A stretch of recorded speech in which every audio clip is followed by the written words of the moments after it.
सो hey everyone, आज की इस क्लास में हम लोग हिंदी के काव्यखंड के काफी मोस्ट इंपॉर्टेंट चैप्टर जिसका नाम है पद, ठीक है, और जिसके कवि है भैया तुलसीदास। देखो, आपके काव्यखंड में दो पद चैप्टर है, राइट, जिसमें से एक है शूरदास का और एक है तुलसीदास का। जो शूरदास का हम लोग ऑलरेडी कवर करके रख चुके हैं, ठीक है। अगर आप सबने इस वीडियो को नहीं देखा तो जाओ और फटाक से उस वीडियो को देखो। एंड आज के इस वीडियो में हम लोग तुलसीदास के पद का काफी मोस्ट इंपॉर्टेंट ऑब्जेक्टिव क्वेश्चन करने वाले हैं। सो आज का एक क्लास आप सभी क्लास 12th वालों के लिए बहुत ही ज्यादा इंपॉर्टेंट होने वाला है। सो आप सभी वीडियो पे एंड तक बने रहना। एंड अगर आप सभी ने इस वीडियो को लाइक नहीं करा तो फटाक से वीडियो को लाइक कर लो एंड साथ में चैनल को सब्सक्राइब एंड बेल आइकन को प्रेस। आइए शुरू करते हैं। तो दोस्तों, ये चीज मैं आपको पहले क्लियर कर दूं, क्लास 12th हिंदी का चैप्टर नंबर 3। सो दोस्तों, एक चीज मैं आपको वीडियो को स्टार्ट करने से पहले क्लियर कर देना चाहता हूं। आज हम लोग क्लास 12th हिंदी का चैप्टर नंबर 3 तुलसीदास के पद के ऑब्जेक्टिव क्वेश्चन करने वाले हैं, राइट। सो सबसे पहला क्वेश्चन है कि तुलसीदास का जन्म कब हुआ था। तुलसीदास का जन्म कब हुआ था? 1542, 1532, 1543 और 1545 ईस्वी में। सो तुलसीदास का जन्म कब हुआ था, ठीक है, तो वो हुआ था 1543 ईस्वी में। सो सी वाला ऑप्शन आप सभी के सामने 100% सही हो जाएगा। बी वाला, सॉरी, दूसरा नंबर क्वेश्चन है आप सभी के सामने कि इनमें से कौन सी रचना तुलसीदास की नहीं है, ठीक है। आपके सामने 4 ऑप्शंस हैं जिसमें से कवितावली, बर्बर रामायण, गीतावली और राधा स्तुति, इनमें से ऐसी कौन सी रचना है जिसको तुलसीदास ने नहीं रचा। सो डी नंबर ऑप्शन, राधा स्तुति, जिसे तुलसीदास ने नहीं लिखा बल्कि इसे शूरदास ने लिखा है। सो डी वाला ऑप्शन आप सभी के सामने सही हो जाएगा। थर्ड नंबर क्वेश्चन कि तुलसीदास का मूल नाम क्या था। मूल नाम कहने का मतलब एक्चुअल में इसका मेन मतलब जो है ना वो है भैया कि इनका बचपन का नाम क्या था, ठीक है। तो तुलसीदास का बचपन का नाम था भैया राम बोला। सो डी वाला ऑप्शन आप सभी के सामने सही हो जाएगा। और एक चीज क्लियर कर लेना, जो शूरदास थे ना वो कृष्ण भगवान के बहुत बड़े भक्त थे, लेकिन जो तुलसीदास थे वो प्रभु श्री रामचंद्र, मर्यादा पुरुषोत्तम प्रभु श्री रामचंद्र के बहुत बड़े भक्त थे, ठीक है जी। 4 नंबर क्वेश्चन देखो, तुलसीदास किस काल के कवि। एक चीज मैंने आपको क्लियर कर रखी, पहला चैप्टर कड़बक, ठीक है, जिसको लिखा है जायसी जी ने। दूसरा तीसरा चैप्टर आपका पद है जिसको लिखा है शूरदास और तुलसीदास ने। और अगला चैप्टर नाभादास का छप्पय, ठीक है। और ये 4 ऐसे कवि हैं, स्टार्टिंग के काव्यखंड के 4 ऐसे कवि हैं जो चारों रिलेट करते हैं भक्ति काल से, ठीक है। तो यहाँ पे भक्ति काल यानी कि डी वाला ऑप्शन आप सभी के सामने 100% सही हो जाएगा। आ जाओ जी 5th नंबर क्वेश्चन की ओर कि रामचरितमानस की भाषा क्या है। रामचरितमानस की भाषा है आपकी अवधी। सो सी वाला ऑप्शन आप सभी के सामने 100% सही हो जाएगा। रामचरितमानस क्या है? एक बहुत बड़ा महाकाव्य है, ठीक है, जिसे 1631 ईस्वी में, मतलब एक तरीके से बोले तो वो रिलीज करा गया था, ठीक है, संवत 1631 ईस्वी में, ठीक है, तुलसीदास जी के द्वारा अवधी भाषा में। मैं आपको मुझे आपसे एक नीड है, वो नीड है कि लाइक शेयर एंड सब्सक्राइब, ठीक है। अगर आप सभी को मेरा कंटेंट पसंद आता है ना तो प्लीज़ आप एक बार शेयर जरूर किया करो अपने फ्रेंड्स में, अपने फ्रेंड में भी बताया करो कि हाँ, फिजिक्स वाले भैया एक यूट्यूब चैनल है जहाँ पे क्लास 12th की तैयारी बिल्कुल प्रॉपर तरीके से एंड बिहार बोर्ड के जितने सारे भी एजुकेशन रिलेटेड अपडेट होते हैं उसके साथ एकदम कराई जाती है, ठीक है जी। और एक तरीके से मैं बोलूँ, हम लोगों का टारगेट सेट है। वो टारगेट ये है कि चेंज करना है बिहार को, हमें भी बिहार को टॉप पे ले जाना है एक तरीके से, ठीक है। मतलब अजीब लगता होगा ना यार, हम लोग का राज्य पिछड़ा राज्य है, ठीक है, और इसके लिए हम लोग कुछ एक्शन नहीं ले रहे, ठीक है। देखो, अभी के टाइम में एक चीज़ तो पता है कि जो हमारा बिहार है वो नेता लोग के कारण डूबा हुआ है, ठीक है।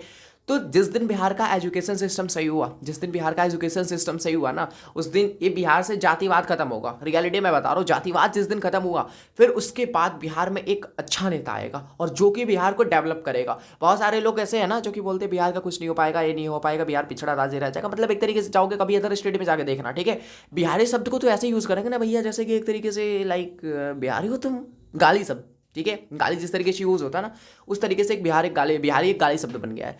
मैं वही बोल रहा हूँ भाई कि हम लोग जो नवयुवक आज के टाइम में कर सकते हैं ना, हम लोग जो नौजवान युवक है ना, भगत सिंह का चैप्टर नहीं पढ़ रहा क्या, एक लेख और एक पत्र, जो हम लोग नवयुवक कर सकते हैं ना वो कोई नहीं कर सकता। हम लोग से ही बिहार, हम लोग से ही ये भारत देश सुधर सकता है, ठीक है। तो इस चीज़ पे हमें एक्शन लेना चाहिए, इस चीज़ पे हमें सोचना चाहिए एंड फाइनली काम करनी चाहिए इस चीज़ पे भैया। मुझे जहाँ तक लगता है कि बिहार में एजुकेशन सिस्टम को सही करना चाहिए। खैर बिहार में नहीं, पूरे देश में एजुकेशन सिस्टम की दिक्कत है हमारे यहाँ भारत में, ठीक है।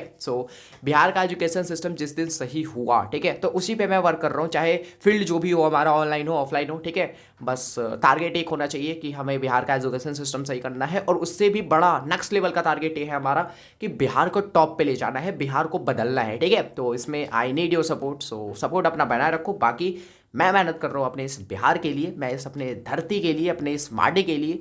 बाकी आप सभी अपना सपोर्ट बना रखें। Thank you so much. चलिए जी 6th नंबर क्वेश्चन, तुलसीदास की पत्नी का क्या नाम था, ठीक है, तुलसीदास की पत्नी का क्या नाम था। स्वर्णावली, रत्नावली, विभावरी और गीतावली। ठीक है, जो तुलसीदास की पत्नी थी उनका नाम था रत्नावली। सो बी वाला ऑप्शन आप सभी के सामने 100% सही हो जाएगा। 7 नंबर क्वेश्चन, तुलसीदास जी कैसे कवि माने जाते थे, यानी कि तुलसीदास जी कैसे कवि माने जाते थे। रहस्यवादी, छायावादी, अलगाववादी, समन्वयवादी। तो ये माने जाते थे समन्वयवादी। सो डी वाला ऑप्शन इज करेक्ट। चलो जी 8 नंबर क्वेश्चन कि तुलसीदास के शिक्षा गुरु कौन थे। ठीक है, यहाँ पे आप कंफ्यूज हो जाओगे। तुलसीदास के दो गुरु थे, एक शिक्षा गुरु और एक दीक्षा गुरु। ठीक है, शिक्षा गुरु का कहने का मतलब कि जो शिक्षा दे तुमको, ठीक है, शिक्षा मतलब अच्छी तरीके से वो सारी चीज़ बताए प्रॉपर तरीके से, ठीक है। और एक होता है दीक्षा गुरु, दीक्षा मतलब कि किस मार्ग पे तुमको चलना चाहिए वो चीज़, ठीक है। तो हर एक चीज़ को करे और तुम अपने लाइफ में इंप्लीमेंट करो वो हर एक चीज़ें। तो वही बता रहा था मैं, तुलसीदास के शिक्षा गुरु कौन थे। तो स से शिक्षा और श से शेष सनातन। ठीक है, अच्छा सनातन केवल दिया हुआ है, नहीं जी, पूरा नाम है इनका शेष सनातन, याद रखना शेष सनातन। सुशी वाला ऑप्शन आप सभी के सामने सही हो जाएगा। और अगर आ जाता कि तुलसीदास के दीक्षा गुरु कौन थे, तो दीक्षा गुरु आपके होंगे नरहरि दास। ठीक है जी, तुलसीदास के प्रथम पद में किसकी स्तुति है। ठीक है, तुलसीदास के जो प्रथम पद है ना उसमें किसकी स्तुति है, गणेश जी की नहीं है, भगवान शिव की नहीं है, सीता जी की, हाँ सीता जी की है, जो तुलसी वाला ऑप्शन आप सभी के सामने सही हो जाएगा। नेक्स्ट क्वेश्चन 10 नंबर कि कौन तुलसीदास के मित्र नहीं थे। ठीक है, आपके सामने 4 ऑप्शन है, इनमें से कौन सा ऐसा मतलब पर्सन है जो कि तुलसीदास के मित्र नहीं थे। तो खैर एक चीज़ मैं आपको बता दूं, क्लियर कर दूं, ऑप्शन में थोड़ी गड़बड़ी है। वो ये गड़बड़ी है कि महाराणा मानसिंह आपके ऑप्शन नंबर ए में है, बी में है आपका टोडरमल, सी में है आपका शूरदास और डी में है आपका नाभादास। और यहाँ पे क्या हुआ है ना स्प्लिट के कारण कि शूरदास और नाभादास एक ही में लिख गया है, कोई नहीं, लेकिन मैं आपको क्लियर कर दूं, जो सूरदास थे ना, सूरदास वो तुलसीदास के मित्र नहीं रहे थे, कभी भी नहीं रहे थे। सो सी वाला ऑप्शन इज करेक्ट। चलो जी नेक्स्ट क्वेश्चन है 11 नंबर कि तुलसीदास के माता पिता का क्या नाम था। ठीक है, तुलसीदास के माता पिता का नाम था हुलसी एवं महात्मा रामदुबे। तुलसी नहीं जी, हुलसी। ठीक है, हुलसी एवं महात्मा रामदुबे, ये चीज आप क्लियर कर लेना। एंड कभी भी आपको किसी भी क्षण एजुकेशन रिलेटेड कभी भी कोई दिक्कत आती है, कभी भी कोई इशू आती है, तो आप हमें डायरेक्ट व्हाट्सअप कर सकते हो। मैं यहाँ पे पर्सनल मेंटरशिप कर दूंगा बिल्कुल फ्री में। ठीक है, फ्री में मैं आपको सब चीज़ बता दूंगा जूम एप्लीकेशन पे लाइव आके एकदम। ठीक है जी, आ जाओ। कौन सी कृति तुलसी रचित है, 4 ऑप्शन है आपके सामने, जिसमें से पहला ऑप्शन है लगन पत्रिका, प्रणय पत्रिका, सीता स्वयंवर, विनय पत्रिका। इनमें से ऐसी कौन सी रचना है जिसको तुलसी जी ने रचा है, तुलसीदास जी ने रचा है, वो है आपका विनय पत्रिका। सो डी वाला ऑप्शन आप सभी के सामने 100% सही हो जाएगा। नेक्स्ट क्वेश्चन 13 नंबर, तुलसीदास ने घर का परित्याग क्यों किया। तुलसीदास ने घर का परित्याग क्यों किया, यानी कि घर को क्यों उन्होंने छोड़ा। पत्नी के फटकार से, पत्नी के प्रेम से, पत्नी के साथ प्रगाढ़ प्रेम से, इनमें से कोई नहीं। भाई किसी के साथ तुम प्रेम कर रहे हो तो भाई प्रेम के चक्कर में तो कोई घर नहीं छोड़ता कि हाँ। अच्छा एक बात बताओ, मैं अगर आपसे बोलूँ भाई तुम मेरे घर पे आओ, ठीक है, चलो मैं तुझे अपने घर पे बुलाया और तू मेरे घर पे आया, ठीक है, मान लो आप मेरे घर पे आए और मैं क्या कर रहा हूँ कि मैं आपके साथ अच्छी तरीके से रह रहा हूँ, ठीक है, मैं अच्छी अच्छी चीज़ें आपको खिला रहा हूँ, मतलब मैं हर एक चीज़ जो मेरे से बनती है ना वो हर एक चीज़ कर रहा हूँ, साथ में अच्छी तरीके से प्रेम से बात कर रहा हूँ एकदम, मतलब कोई इशू नहीं है, कोई दिक्कत नहीं है, कोई प्रॉब्लम नहीं है, ठीक है। और उसके बावजूद मैं अगर आपको बोलूँ कि यहाँ पे आपको ज़िंदगी काटनी है, आप काट लोगे, सिंपल सी बात है, ठीक है। अगर आपका मन लगे यहाँ पे सारी चीज़ें सही तरीके से चली रहे तो और क्या ही चाहिए लाइफ में। लेकिन वही अगर मैं आपको बुला के भैया तुमसे काम करवाता हूँ, ठीक है, बहुत सारे ढेरों सारे काम करवाता हूँ, ठीक है, और साथ में मैं तुझे मतलब डेली के 2-4 डोज, यानी कि मैं तुझे डांटता हूँ डेली के डेली, तुम क्या रह पाओगे यहाँ पे, नहीं भाई भाग जाओगे तुम यहाँ से। तो उसी तरीके से जो तुलसीदास जी थे वो अपनी पत्नी के फटकार से, पत्नी के मतलब एक तरीके से वो होता है ना औरत लोगों का, क्या ही मैं बताऊँ और मतलब होता है यार, मतलब बिना मतलब का वो झगड़ा, ठीक है, फालतू के नशे उनके, ठीक है। तो वो चीज़ के कारण तुलसीदास जी घर छोड़ दिए थे, यानी कि पत्नी के फटकार के कारण। सो ए वाला option is correct 100%।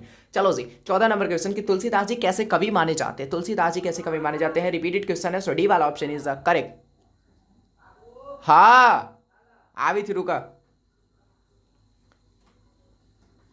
15 number question आप सभी के सामने कि कवितावली के रचनाकार कौन है। मैं आपको बार बार बता रहा हूँ, कवितावली, गीतावली, सब जितने भी वाली आ रही है ना, ये सब के सब तुलसीदास के हैं। सो डी वाला ऑप्शन आप सभी के सामने सही हो जाएगा। चलो जी 16 नंबर क्वेश्चन, लेकिन उससे पहले टारगेट सेट है, बदलना बिहार है, हम लोग को बिहार को बदलना है, जिसमें आप सभी की सपोर्ट की नीड है मुझे। जो आप सभी जितना ज़्यादा हो सके भारी मात्रा में सपोर्ट करो मुझे, ठीक है। एंड मैं आप सभी के लिए हर टाइम कंटेंट बनाने की कोशिश करते रहता हूँ और जितनी ज़्यादा हो सके क्वालिटी कंटेंट देने की मतलब वो कोशिश करते रहता हूँ मैं, ठीक है जी। चलो जी 16 नंबर क्वेश्चन कि रामचरितमानस की भाषा क्या है। ये भी शायद क्वेश्चन रिपीटेड है। रामचरितमानस की भाषा है अवधी। सो सी वाला ऑप्शन आप सभी के सामने 100% सही हो जाएगा।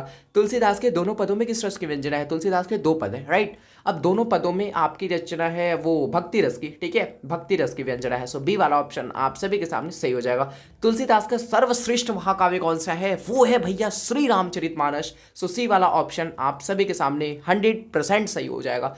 चलो जी, रामचरितमानस का रचना समय क्या है। रामचरितमानस का रचना समय वो है आपका संवत 1631। सो ए वाला ऑप्शन आप सभी के सामने 100% सही हो जाएगा।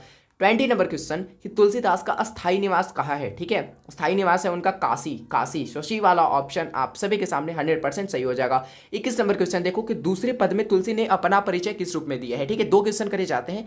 पहला एक, दूसरे पद में अपना परिचय किस रूप में दिया है तुलसीदास ने, और एक क्वेश्चन ये करा जाता है कि प्रथम पद में तुलसीदास ने अपना परिचय किस रूप में दिया है। सो दूसरा पद में तो उन्होंने एक भिखारी के रूप में दिया है, क्लियर सा बात है। सो सी वाला ऑप्शन सही हो जाएगा। और तुलसीदास ने प्रथम पद में अपना परिचय दिया है दीन दुखिया के रूप में, ठीक है, सॉरी, सीता के दास के रूप में। सो डी वाला ऑप्शन आप सभी के सामने 100% सही हो जाएगा। So thank you so much आप सभी को। So follow and subscribe for more amazing content. आप इसी तरीके के कंटेंट देखने के लिए आप हमें सब्सक्राइब कर सकते हैं, और नेक्स्ट वीडियो में हम लोग मिलेंगे किसी नए टॉपिक के साथ। तब तक के लिए आप सभी को be positive and keep doing, wish all the very best. Thank you so much आप सभी को। जय हिंद, वंदे मातरम। मन लगा के पढ़ाई करो। Take care, love you.